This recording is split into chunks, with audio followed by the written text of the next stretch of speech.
Hello అందరికీ welcome back to my channel. ఈరోజు మా ఇంట్లో ఉన్న మినీ గార్డెన్ని మీకు చూపిస్తాను. మా ఇంట్లో ఏమేమి చెట్లు ఉన్నాయో కూడా చూపిస్తాను, చూసేయండి. ముందుగా వంకాయ చెట్లు, 2 వంకాయ చెట్లు ఉన్నాయి, కానీ వాటికైతే ఫుల్ కాయలు కాస్తూనే ఉంటాయి. మేము తెంపుకున్న ప్రతిసారి ఒక అరకిలో కాయలు అయితే కాస్తూనే ఉంటాయి అన్నమాట. ఇంక పూత కూడా చాలా బాగా పూసింది. ఇంకా అలాగే చిన్న చిన్న పిందెలు కూడా ఉన్నాయి. మొత్తం కలిపి ఒక అర కేజీ వంకాయలు అయితే తెంపుకున్నాము ఈరోజు. అలాగే కొన్ని బెండకాయ చెట్లు కూడా ఉన్నాయి, కానీ బెండకాయలు ఎక్కువ కాయట్లేదు. ఇవి మొత్తం కోతులు తినేస్తున్నాయి. మిగిలంగా ఈ 2, 3 కాయలేమో తెంపేసుకున్నాము.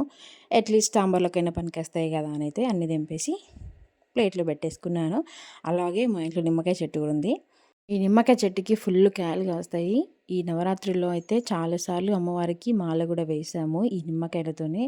ఇంకా నిమ్మకాయ చట్నీ అయితే నాకు నిల్వ పచ్చడి చాలా ఇష్టం, చాలా బాగుంటుంది. ఒక్క నిమ్మకాయలో చాలా రసం కూడా ఉంటుంది. చిన్నగున్నా గానీ రసం అయితే చాలా బాగా వస్తుంది.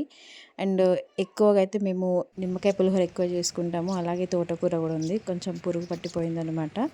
ఇంకా దాంతో పాటు కాకరకాయ తీగలు కూడా ఇప్పుడిప్పుడే పిందెలు కాస్తున్నాయి. ఈసారి సీతాఫలాలు అయితే చాలా బాగా కాసాయి, కానీ కోతులన్నీ తినేసాయి. ఇంకా అదొక్కటే మిగిలిపోయింది. అలాగే శంకు పూల చెట్లు కూడా ఉన్నాయి, వైట్ అండ్ బ్లూ. దాంతోపాటు తమలపాకు చెట్టు అండ్ అల్లం చెట్టు కూడా ఉంది. ఇంకా కొన్ని చెట్లు ఉన్నాయి. వీడియో చాలా లాంగ్ అయిపోతుందని నేను షూట్ చేయలేదు. నెక్స్ట్ వీడియోలో ఖచ్చితంగా అప్లోడ్ చేస్తాను, చూసేయండి.